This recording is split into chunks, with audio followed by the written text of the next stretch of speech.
Welcome to the Ag Culture Podcast, where we cultivate tomorrow by inspiring agripreneurs and ag innovators through real-life global perspectives in agriculture. I'm Paul Windemuller, your host on this journey of exploration and growth. Today's episode is with Aren Phillips of Walter's Gardens, and I had a lot of fun doing this episode. I was on site for about half a day, walking through the greenhouses. Aren showed me all around. Showed me a lot of their technology. So I'm going to showcase that on some of the social media platforms throughout the week here after this episode airs. So you can see a lot of the really neat things that I was able to see and witness as I was going around talking to Aren that afternoon. So I hope you enjoy this time. There's a lot of discussion about technology. This is in the greenhouse and nursery sectors. So a business that I haven't spent a whole lot of time in, but that I found very fascinating while I was doing this interview. So I hope you enjoy it as much as I did. Now on to our interview with Aren.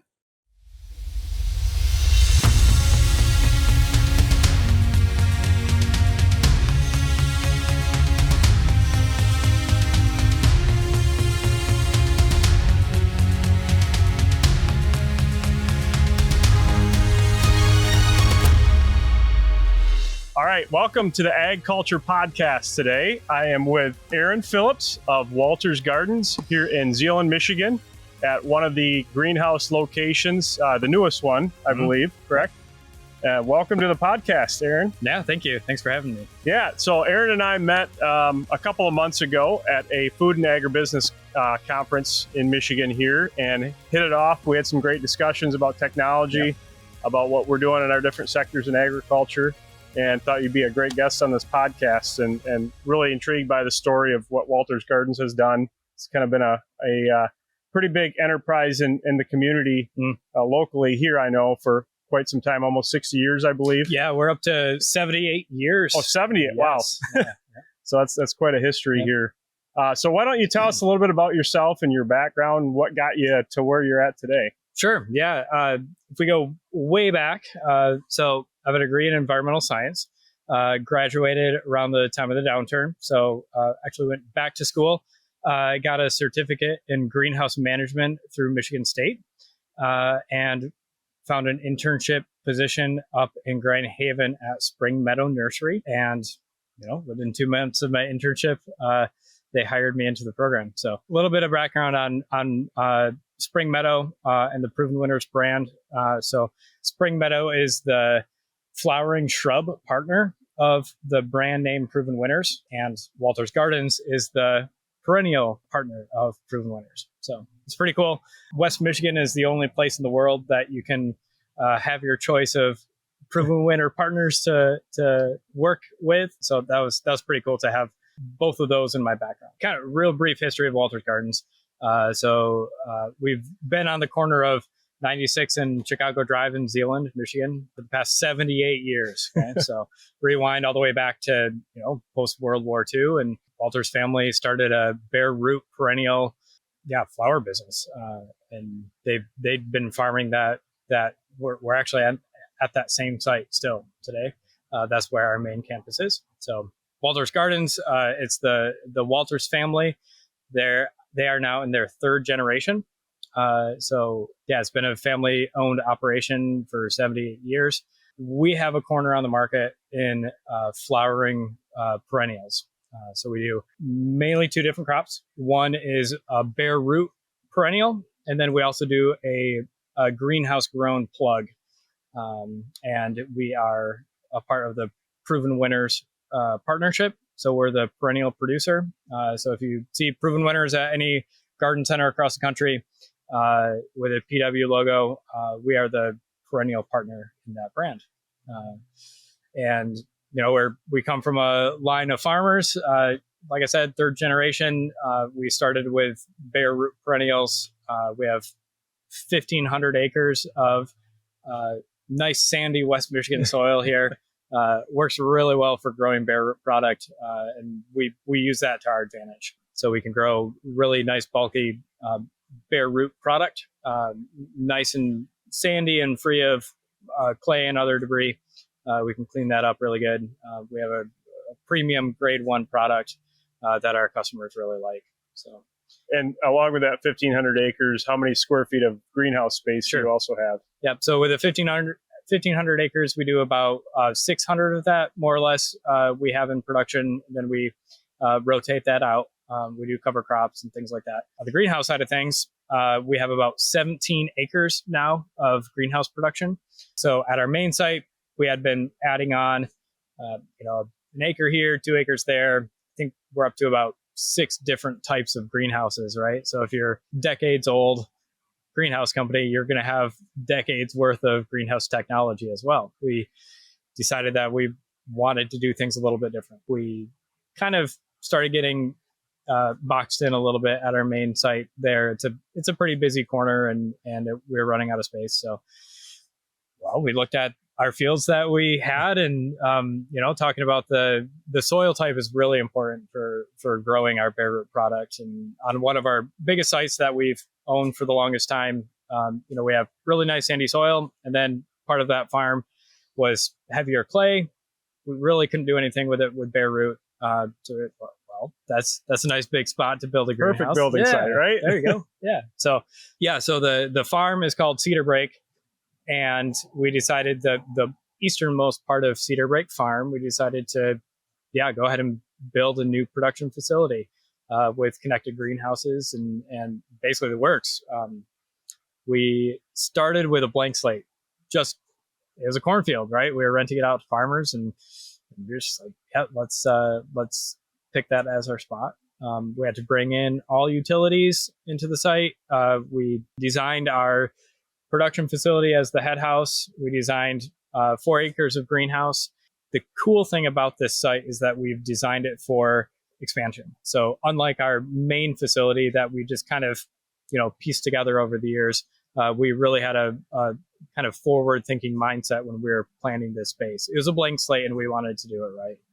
So, we designed about an acre head house with shipping. We designed all the logistics around the whole site. 4 acres of greenhouse. Full build on this site can be upwards of 20 acres of greenhouse. Oh, wow. So you have a lot of room for expansion. Yes. So we did. And we decided to design it modularly as well. So in 4 acre chunks. So if you think we did this 4 acre phase 1 site, then we can do another phase and another, and we can do upwards of 5 different phases, 4 acres at a time. Okay. Yeah. Wow. That's impressive. Yeah. And that's where we're sitting at right now in the greenhouse. So if you notice, the lighting's probably not the best. We decided it's pretty nice out here today, so we're going to hang out here. Yep. So going back to how we met. So your title is Greenhouse Systems Manager, correct? Correct. And when I first met you and talked with you, I kind of pegged you as you don't have your own business, but you're definitely an entrepreneur spirit in agriculture. Yep. That's what really drew me to want to talk to you more and get to know you more. And that's what this podcast is about, is the entrepreneurs and intrapreneurs in agriculture. Sure. So I know something that we talked about. So we did a tour of the facilities this afternoon. Aren showed me around, and we talked a lot about technology, things that they're utilizing in the operation, things that he would like to potentially do someday. What drove you to be interested in that aspect of agriculture? That's a great question. It's really the idea of continuous improvement. The idea of, okay, yeah, we're doing it this way now, but what if we tweak this, or what if we just stepped back from this whole process and took a different look at it? How can we do this better? Right. So I love asking the questions. What are we doing? Why are we doing this? What are we doing? How can we do it better?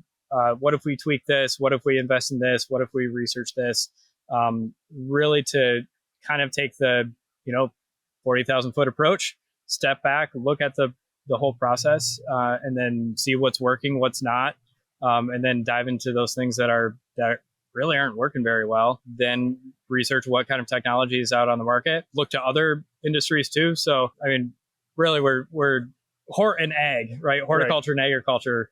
Horticulture is really interesting. The flowering plant business, but it's it's within agriculture as well. Yep. So there's definitely overlap there, but really starting to reach out past the horticulture industry into long established industries like agriculture, like manufacturing, and looking at what technologies they already have in place when it comes to automation, AI, things like that.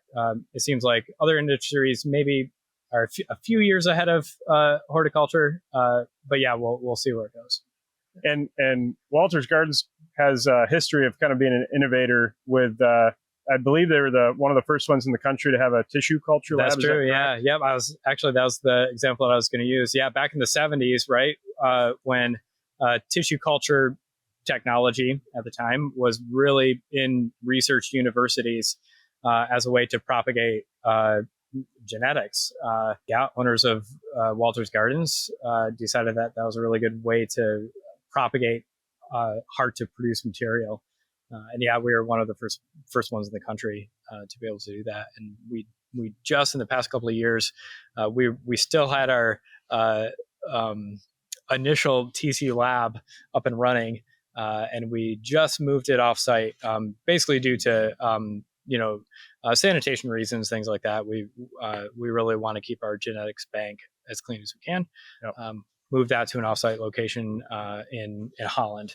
A little bit of a trivia: it's actually an old Pfizer plant, an old R&D facility that was owned by Pfizer at one point, and it was gifted over to Michigan State University. Okay. So now it's a research facility in Holland. Okay.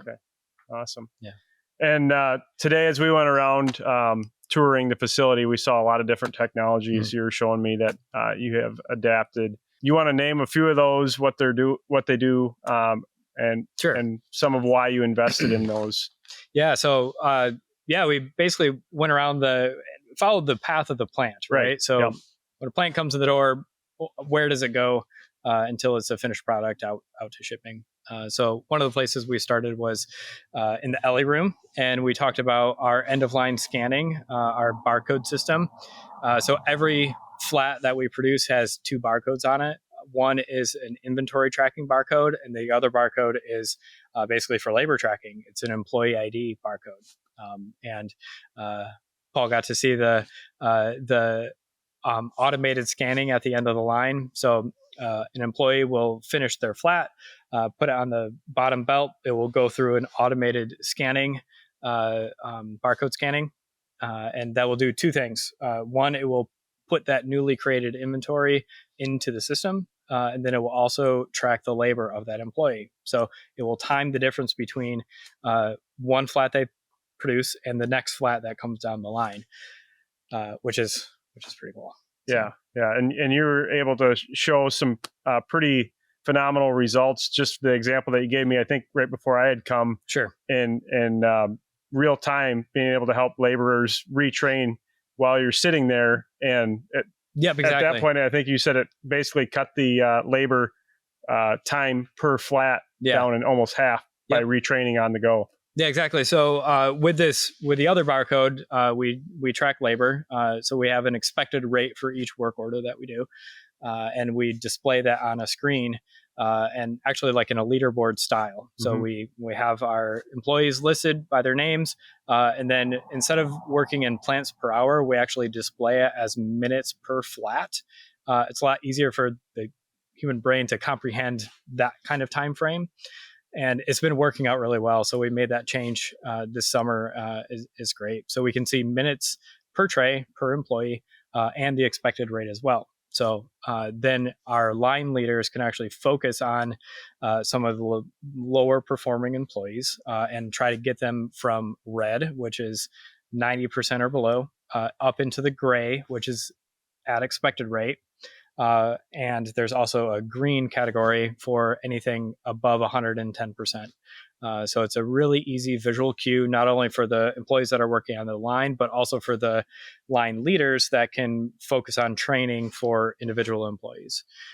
So, we're in there earlier today, and there were certain new employees that weren't quite getting the technique. So talk to the line leaders really quick, adjust that technique. we came back with Paul a few hours later, and they were doing the same tasks, same technique, updated technique, and they were able to cut their production rate in half.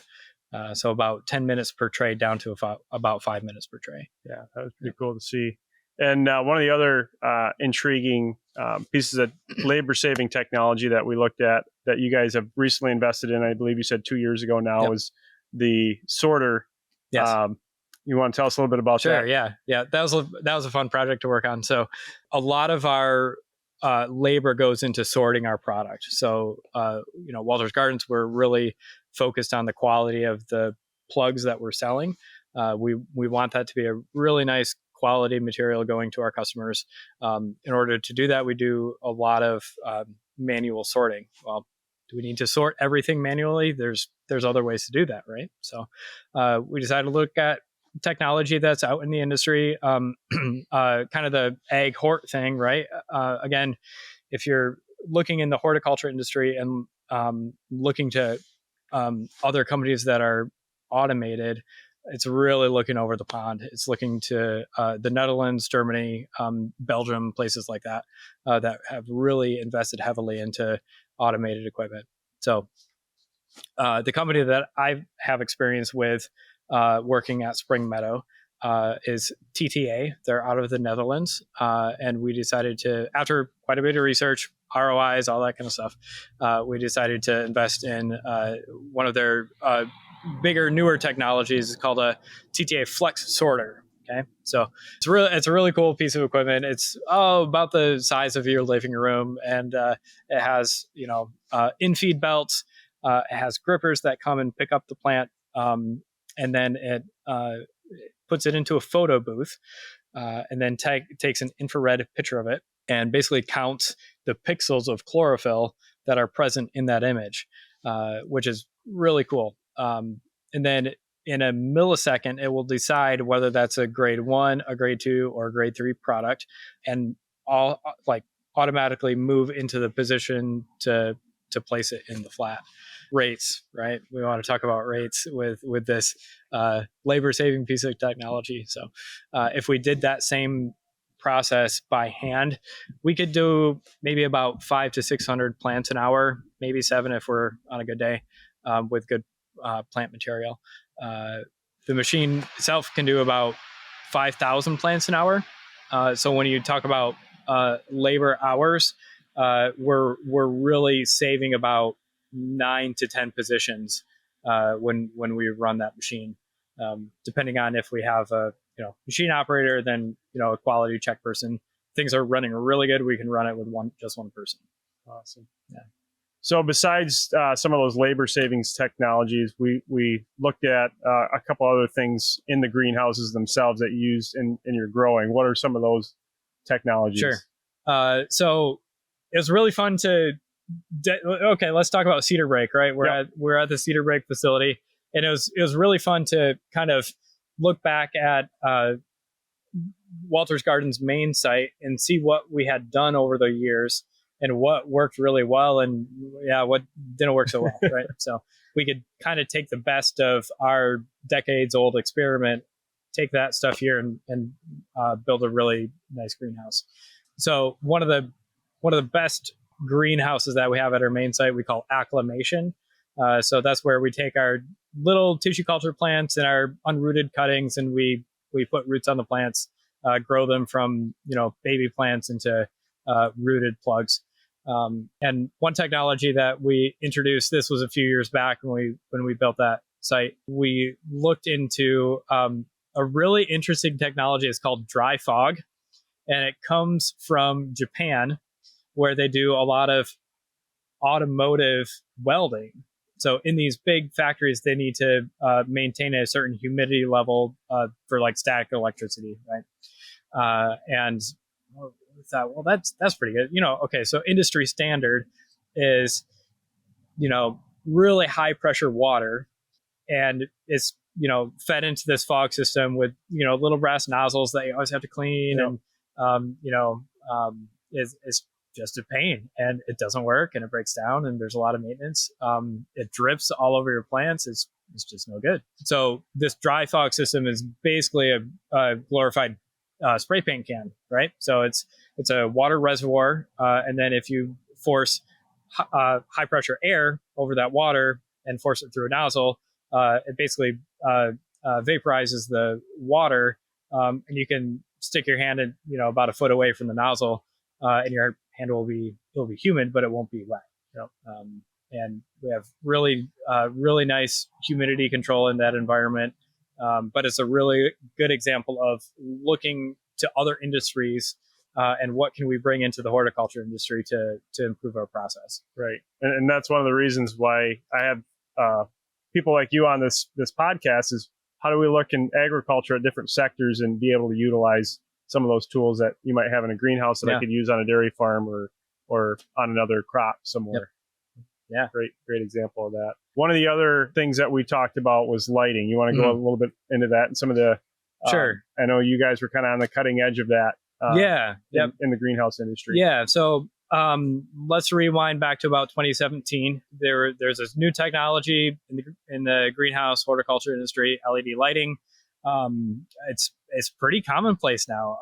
There are, in the, residential LED bulbs, not a new thing, but when you're talking about an established industry that's used to high pressure sodium to light their crops, and growers are used to that, it's really hard to break into that. So 2017 is kind of funny. Walter's Gardens was doing an LED installation at the exact same time I was doing the first LED installation up at Spring Meadow.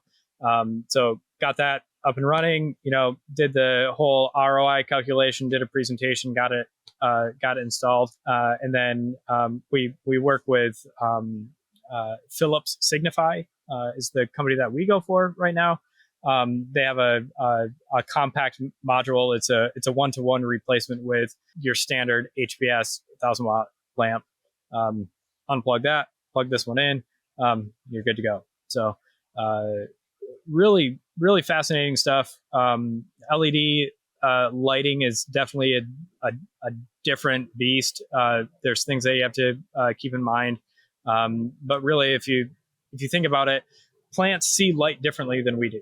They see red and blue a lot stronger than we do. If you walk into a greenhouse that's lit with LEDs, it looks really dim because our eyes are really focused on yellow and green wavelengths, where plants are the exact opposite. They have two peaks. One is blue and one is red. That's why plants are green, right? So they reflect everything that they're not using. So that's why when you look at an LED fixture, it's a mixture of blue LEDs and red LEDs. Then you get this funky purple color. Yep. Right. You'll see some pictures if you go to the social media stuff later on. I'll post some of that. Yep. So a little harder for our eyes to comprehend.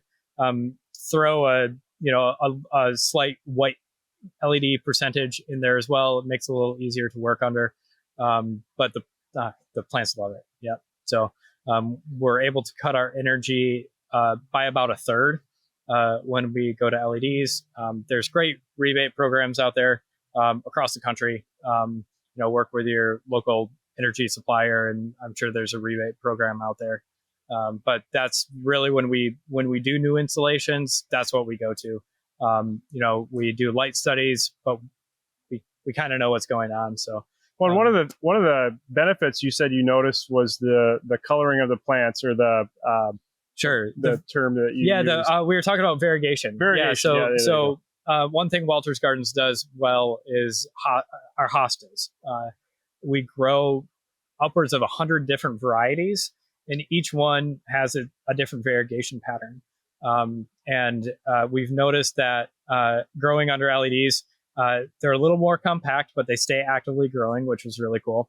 And then also it brings out this variegation pattern a little more as well. So the greens are a little darker green, the yellows are a little brighter yellow, and it really aids in sorting. We have a specialized group of women who sort hostas, and they do it by site, by variegation. We want to make sure that we're selling. It's called true to name or true to type. We want to sell true to type plants to our customers. If we're selling it under a certain variety cultivar name, if we have certain genetics or a certain, if it's a PW variety, we want to make sure that variegation is true to its name. Mm-hmm. Yep. Now, I think we were staying in that same greenhouse, and we got onto a discussion about vertical farming and the pitfalls of that. And Sure.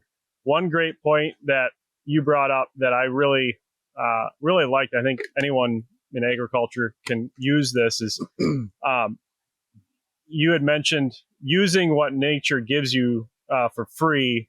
And that's one reason why you set the greenhouses up the way you do, and using the natural sunlight that you can capture by some of the glass types that you were using in the houses, as well as the natural heat that is created from that. And also even the natural convection of warm air rising to cool the greenhouses, not trying to use as much mechanical ventilation and mechanical items for something that could be done a little easier. Right. Yeah. So that was a really fun conversation. I really enjoyed that. Yeah. So let's talk about what to talk about first. Let's talk about sunlight and vertical farming.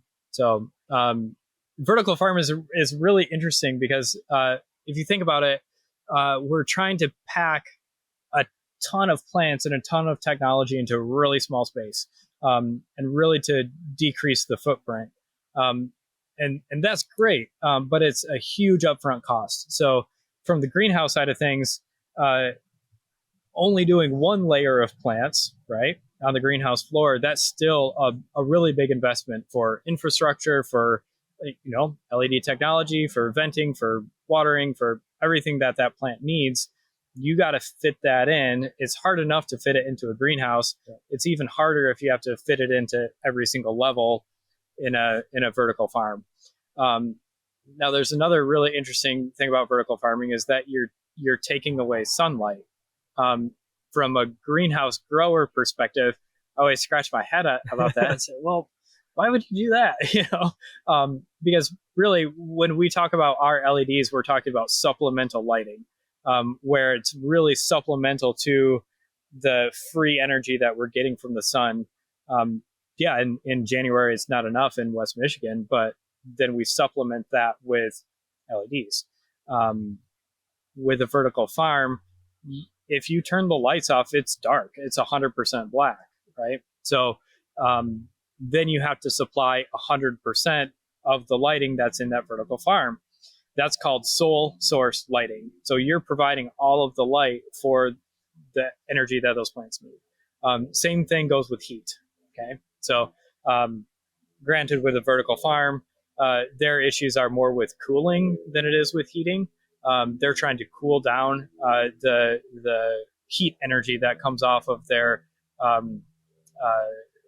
lighting fixtures. But then you still are trying to circulate your air. It's a lot harder to move air horizontally than it is vertically.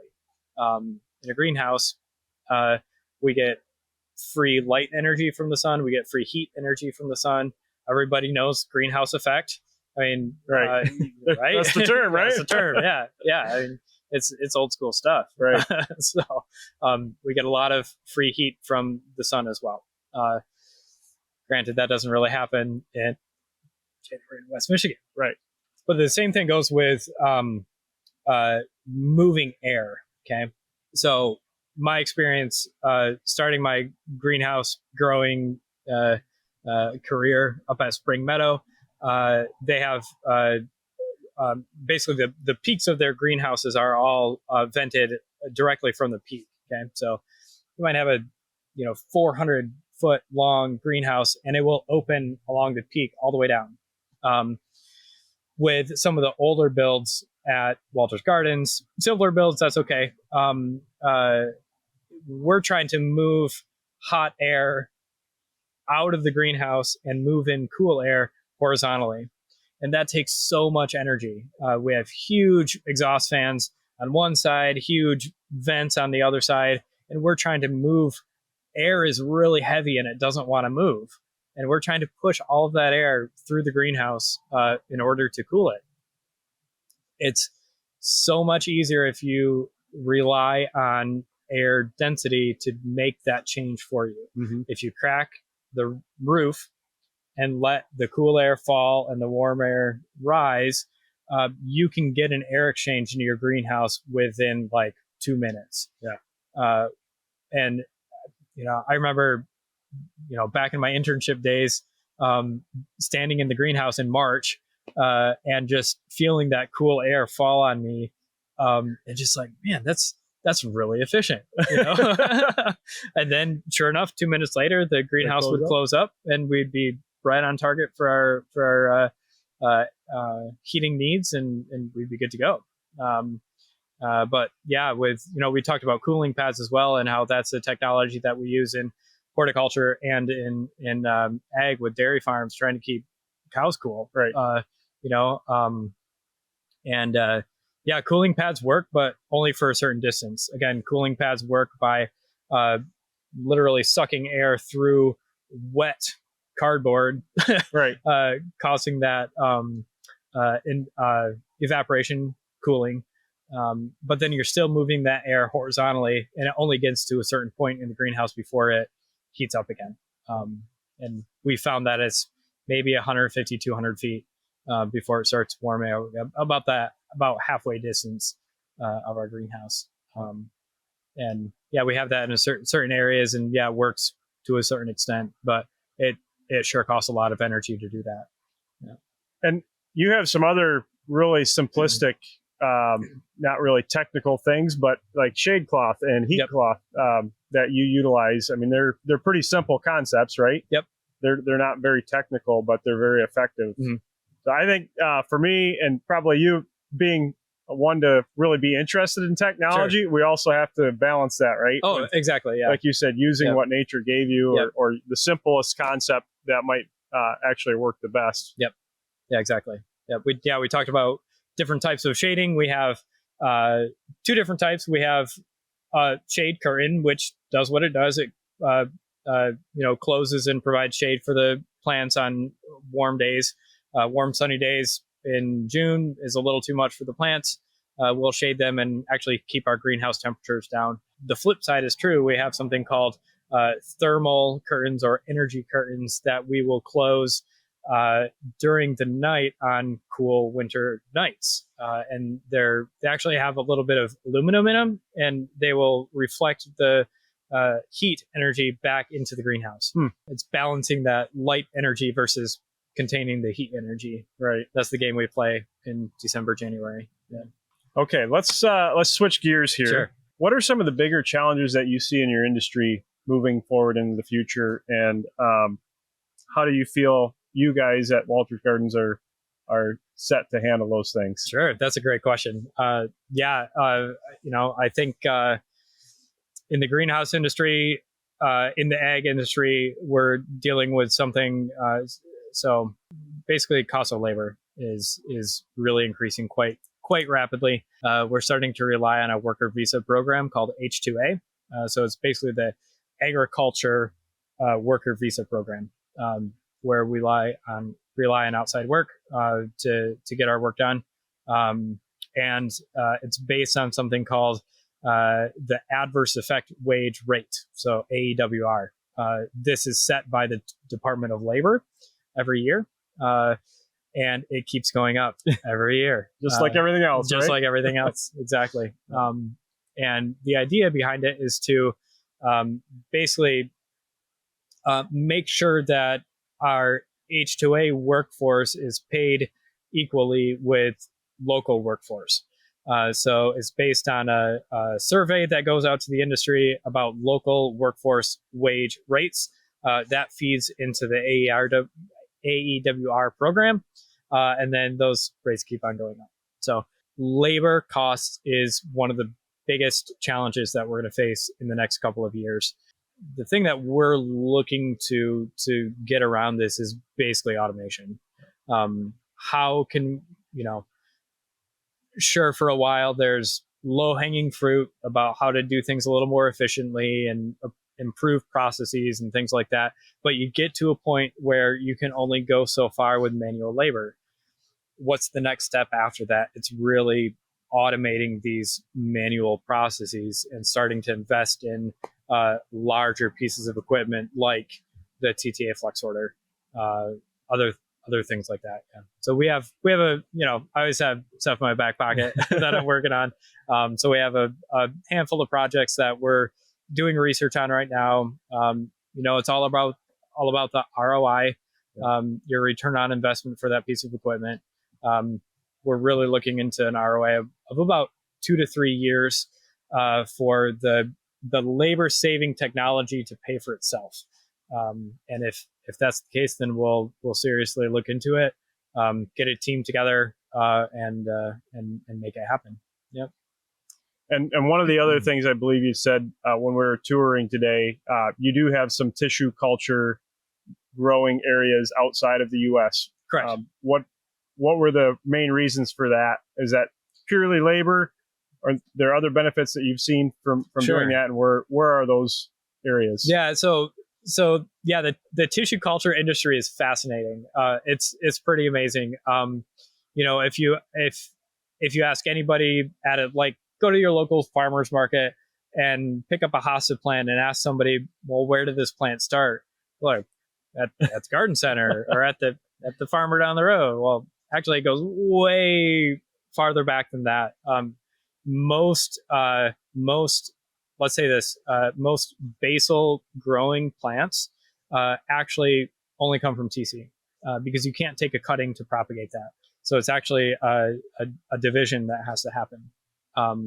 And hosta is susceptible to something called hosta virus X that proliferated during the 70s and 80s and 90s when hostas were the coolest thing ever. And everybody wanted to divide them. Well, then hosta virus X was all over the place as well. So we do virus screening for all of our varieties. And once it's clean and in our TC lab, basically that's the way that we can get it to overseas suppliers. We send our genetic material over to overseas suppliers. They will multiply it in a sterile laboratory setting. And we might send over 10 plants and they will grow it over, multiply it to 100 and then 1,000 and then 10,000. And then we can book our orders. We can put a purchase order in and start receiving that material back. So we do that for labor saving costs, definitely, but we also do it for cleanliness. And then we also do it for basically timeliness as well, right? How do you okay, so if you have a really cool plant and it's the newest, coolest, greatest thing ever, and you want to patent it and make more of them, how do you do that? That's the business we're in, right?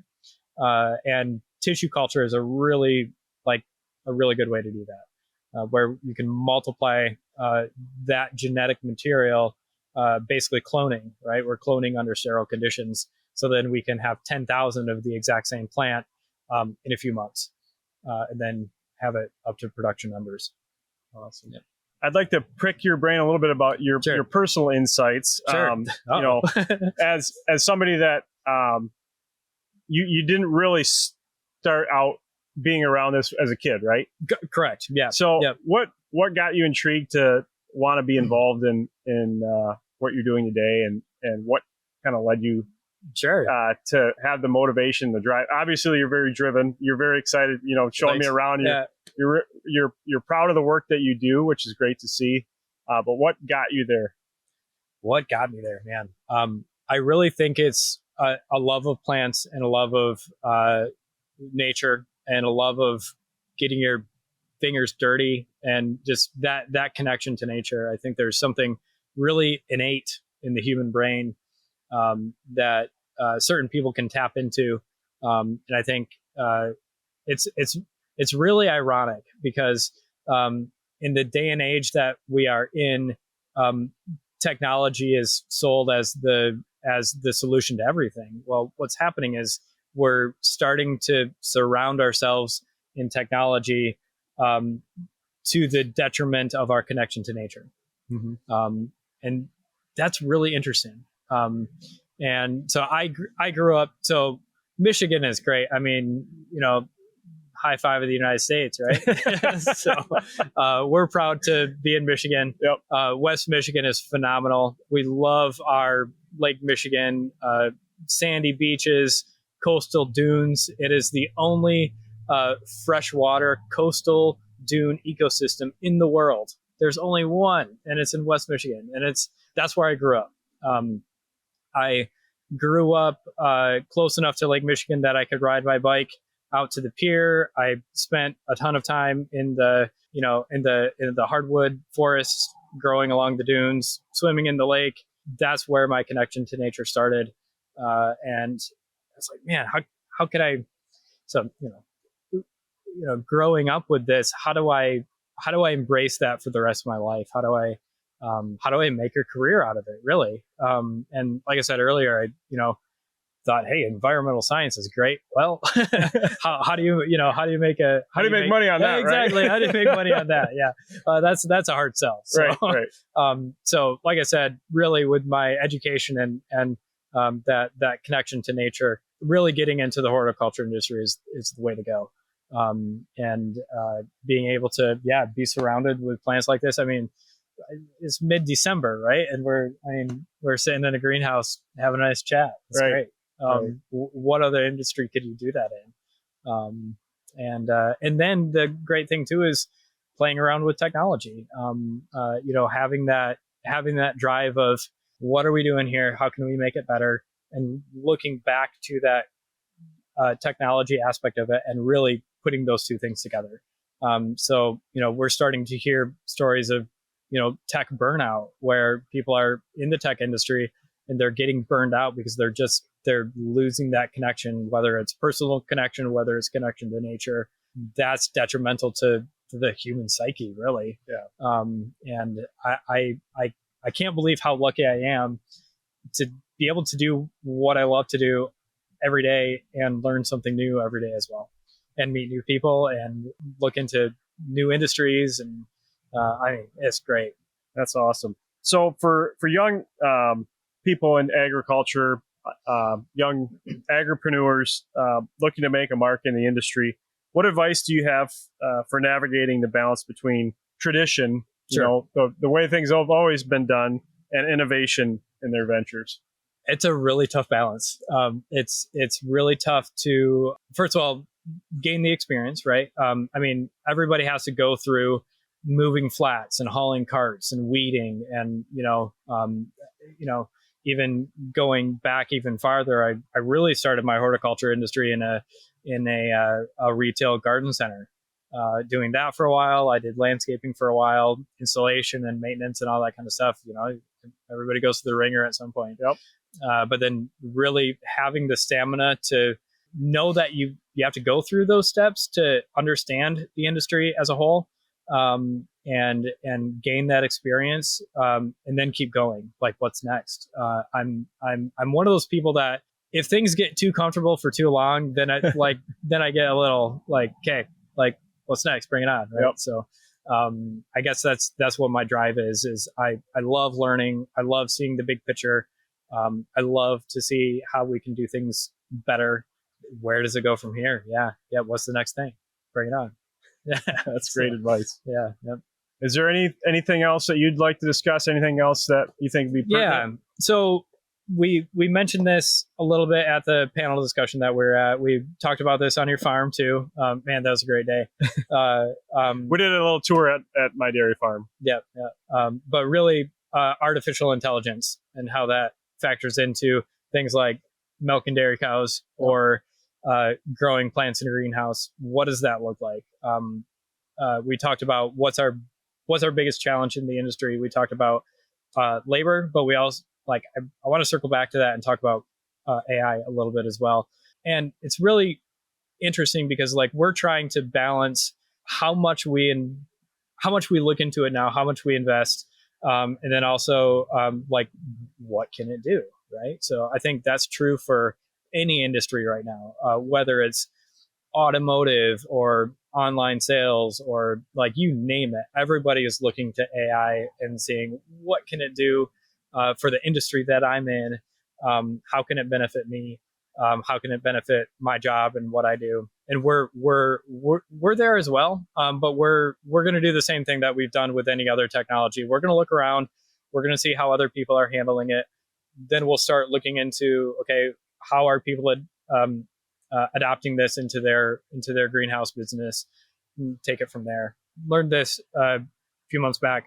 So there really is a difference too between AI and so artificial intelligence and machine learning. Those are actually two different things. So it's kind of being split by AI is really referencing a generative AI. And that's where all the headlines are. Yep. Where anything that can generate content, whether it's Chat GPT or some of these image generators like Dolly 3 and things like that, it's generating new content based on an AI program. Okay, that's cool and that's flashy and yep, that's useful to an extent. But then how do you use artificial intelligence programs into data mining, or you actually have a physical machine on your, in your farm or on your production floor, and how does it mine the data that it's producing every day, and learning from that is really fascinating to me. Throw in vision technology in there too, and man, it's for you guys, that's a really big thing. Yeah, yep, it's really fun stuff. One thing that I've noticed, looking at different sectors that are using machine learning or AI, they are mining all this data, and a lot of it is siloed, right? Yes, yeah. So really, a lot of times the bottleneck is what system is going to be able to integrate all those data points, because you're collecting millions of points of data, and they might be, like for you guys, it might be watering system, and it might be your sorting system, and it might be your labor tracking system. Yep. What actually brings all that together exactly. that you can get useful outcomes from, right? And it's really interesting too, because all the stuff that you just talked about it's really only talking about the greenhouse parts that you saw today. Yeah, that's just the manufacturing side exactly. of it, right? And then when you talk about bare root farming, I mean, we grow our crops in rows like anybody else, right? And we need to plant them, we need to harvest them, we dig them, we process them. What does that look like on the customer facing side, where we get into EDI programs and online sales and social media posts and all that? We have all of that as well. So integration on a big scale like that for things that are totally unrelated. How do you relate a plug that's sitting in the greenhouse here to a social media post of the same product, right? How do you connect the data in the system to make that sale happen? Really fascinating stuff. So many ways to go with it. Yeah, that's great. All right. Anything else that you'd like to discuss? We covered a lot. All right. Yeah. Well, I really appreciate you taking me around today, Aren, and for doing this interview. Got beautiful facilities, and I look forward to seeing what Walter's Gardens and you yourself get up to next. Awesome. And appreciate you coming on board. Yeah, thanks so much. Well, I hope you enjoyed that interview with Aren Phillips as much as I did. I know I learned a lot from him about the nursery and greenhouse business. It's a sector that I didn't know a whole lot about before that interview, and I really appreciated him taking me around to see Walter's Gardens, their use of technology, and their push for continuous improvement in their business. So I think there's a lot to learn for all of us, no matter what sector you're in agriculture. Now, I ask you to take the time to like and subscribe to our channel, Ag Culture Podcast, on whatever platform that you use to listen to podcasts, and please share it with others. We appreciate that greatly. Thank you, and have a great day.